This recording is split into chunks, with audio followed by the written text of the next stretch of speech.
আচ্ছা বলেন তো, কাউকে হঠাৎ করে সারপ্রাইজ দিতে কেমন লাগে? আমার তো বেশ ভালোই লাগে। এই তো আমি বেরিয়ে পড়লাম বাড়ির উদ্দেশ্যে। যেহেতু আমার 15 তারিখ থেকে পরীক্ষা ছিল, আমি বাড়িতে যেতে পারি না ঈদে। তো ভাবলাম পরীক্ষার মধ্যে 4 দিন ছুটি পেয়েছি, একটু যাই, গিয়ে ঘুরে আসি।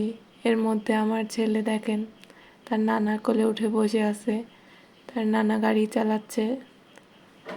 এখন সে কেক খাবে, আমার কাছে চাচ্ছে, আমি পিছনে বসেছিলাম। আসলে জার্নি করতে তার অনেক ভালো লাগে। এই যে আমরা ফেরিতে উঠে আবার মুড়ি খাইলাম, ঝালমুড়ি। সে যেহেতু ঝাল খাইতে পারে না, সে একটা কলা নিছে। এর মধ্যে আমি একটু পদ্মার ভিউটা নিয়ে নিলাম। যেহেতু এখন বর্ষার সিজন, পদ্মাতে অনেক ঢেউ রয়েছে, দেখতেই পাচ্ছেন। এর মধ্যে দেখলাম বাবু আবার তিলের খাজা কিনেছে। তো সে আমাকে দিবে না, আমি এর থেকে একটু একটু সুযোগ নিয়ে খেয়ে নিচ্ছি।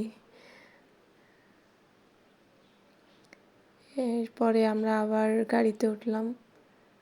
এই তো আমাদের জার্নি।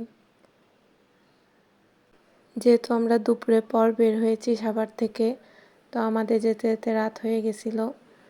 এই তো যাকে সারপ্রাইজ দেওয়ার জন্য গিয়েছিলাম তাকে কল দেওয়া হচ্ছে। এদিকে আমরা পেছনে বসে মজা নিচ্ছিলাম, যেহেতু সে জানে না।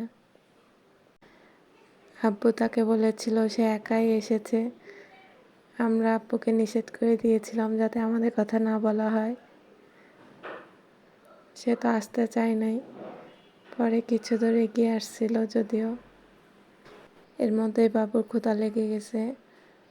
তার নানা তার জন্য চিপস নিয়ে আসছে, সে 4টা শেষ করে ফেলছে। আমাদের পৌঁছাতে পৌঁছাতে প্রায় 11:30 বেজে গেছে রাত। এই তো আমাদের